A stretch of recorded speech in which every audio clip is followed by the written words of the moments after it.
بۆ یادی پێغەمبەران ناکرێ بە فیسق و مجون بکرێتەوە، بە خواردن و مەطاعیم بکرێتەوە، بە گۆرانی بکرێتەوە، بە ئەفلام بکرێتەوە، بەسەر جادە بکرێتەوە، بە عارەق بکرێتەوە، بە زینا بکرێتەوە.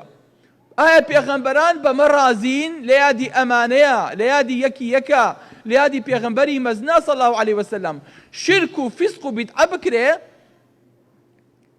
پێغەمبەری خوا بەوە ڕازییە؟ نەخێر. ئایا عیسا عەلەیهی سەلام بەمە ڕازییە؟ نەخێر. ئەزان وەکو چی وایە؟ وەکو ئەوەیە کەسێک پرۆفیسۆر بێ، دەرەجەی پرۆفیسۆری هێنابێ، جایزەی نۆبڵی وەرگرت بێ، لەسەر چی؟ لەسەر مادەیە کە دۆزی بێتیەوە و تو بێتی ئەم مادەیە سەرەتان لە ئینسانە دروستەکە، مادەیەکی زەهرە، کەس نەیخوات، تکام وایە کە بگەڕێتەوە جایزەی نۆبڵەکەی پێ بێتەوە بەناو کوردستان و خەڵک دڵیان پێی خۆش بێ، بڵێن یەک حەفلەی گەورەی بۆ بژێڕن ئەم پیاوە ناو ئێمە یاسەری ئێمەی بەرز کردوێتەوە، حەفلەیەکی گەورە و شت بێنن. ئەی چی بژێڕین لە حەفلەی تەکریم و میهرەجانی ئەم پیاوەیە؟ ئەو ماودەیە بێنن تەوزیعی کەن با خەڵک بیخواتەوە، کەوتوتی ئەمە زەرەوە ئەو دۆزیوێتیەوە. عینەن فکرەیە پێغەمبەرێک هاتووە عەرەق لەسەر تۆ حەرام کە، تاوان لەسەر تۆ حەرام کە، بێئەخلاقی لەسەر تۆ حەرام کە، بێخوایی لەسەر تۆ حەرام کە، خوات پێ بناسێنێ، قیامەتت پێ بناسێنێ، ژیان و مردنت پێ بۆ تعریف کە و پێناسە بکە، تۆ بێ لە یادی ئەو پێغەمبەرەیە بە ناوی ئەو وەسە پێچی بکەیت. ئەمە خەل لە خۆشەویستەکانم. بۆیە بینیت پێغەمبەران کە هاتوون عەلەیهیمو سەلام هەمویان خوای گەورە بە ناوی یەک پێغەمبەرەوە ناویانە با. فما كذبت قوم عاد المرسلين، قومی عاد گاڵتەیان بە پێغەمبەر کرد و پێغەمبەرەکانیان بە درۆ خستەوە. بۆ چونکە ئەگەر کەسێک یەک پێغەمبەر بە درۆ بخاتەوە، وەکو ئەوەیە کە هەموو پێغەمبەرانی بە یەک جار بە درۆ خست بێتەوە.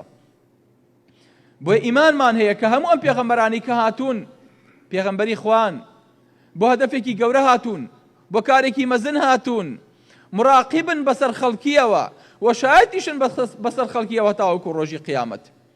هەر کاتێک یادی پێغەمبەران هاتە پێشەوە، ولقد بعثنا في كل أمة رسولا أن اعبدوا الله واجتنبوا الطاغوت فمنهم من هدى الله ومنهم من حقت عليه الضلالة.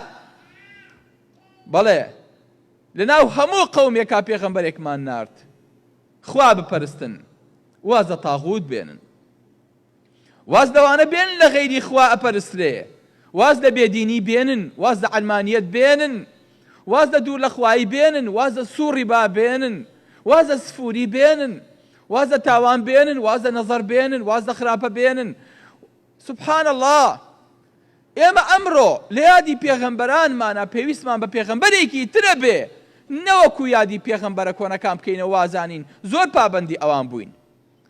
جعفەر عەلەیهی سەلام لە کاتێکا چوو بۆ لای نەجاشی، داوای پەناهێندەی سیاسی کرد.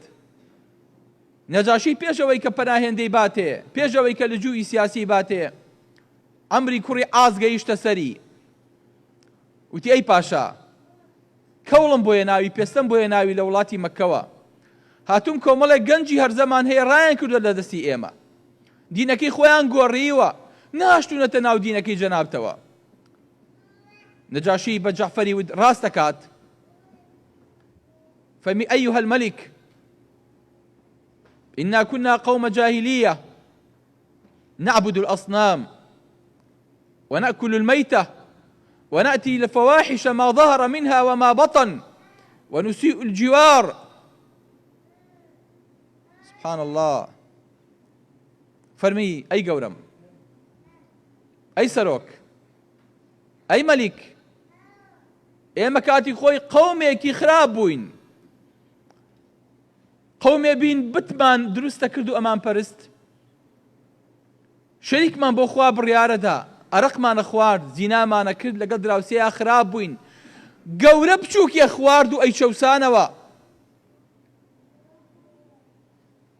گۆشتی مردوومانە خوارد، تاوانمانە کرد، هەتا وەکو خوای گەورە پێغەمبەرێکی لەناو خۆمانە بۆ ناردین.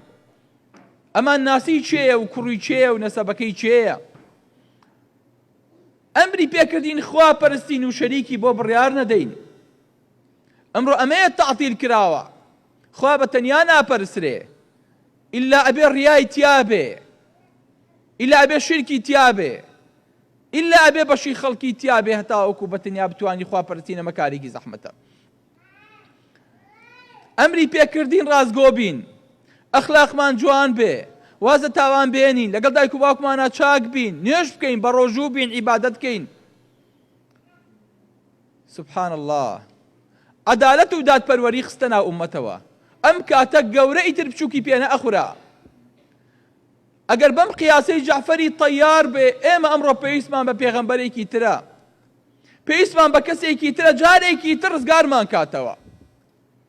دیسان گەورەکان بچکۆلەکانە خۆنەوە، دیسانەوە تاوان و خراپە و بەرەڵایی دووبارە خەریکە سەرهەڵەداتەوە، دووبارە دوور لە خوایی خەریکە جارێکی تر چرۆ ئەکا. لەبەرەوە بەم قیاسە بێ پێویستمان بە پێغەمبەری ترە، نەک بین احتیفال بە یادی پێغەمبەرانێکەوە بکەین کە نەماون، کە پەیامەکەیان خەریکە نامێنێ. لە باتی ئەوەی کە ئێمە یادی ئەم پێغەمبەرانە بکەین بە مناسەبەیە بۆ دەعوا، یادی پێغەمبەران بین ڕێباز و ڕیسالەی پێغەمبەرەکان زینوکەینەوە. بەڕاستی ئەک کاتێ ئێمە بەم ئەرکە هەڵنەساین، بەم پەیامە هەڵنەساین، کوڕکچەکانی ئێمە وا لە یادی پێغەمبەران تێگەیشت بوون کە ئەمانە یادێکی دەهۆڵکوتین و شەکراو خواردنەوە و سەجادەبوونە، ئەوە خۆمان و مناڵەکانیشمان لەدەست داوە.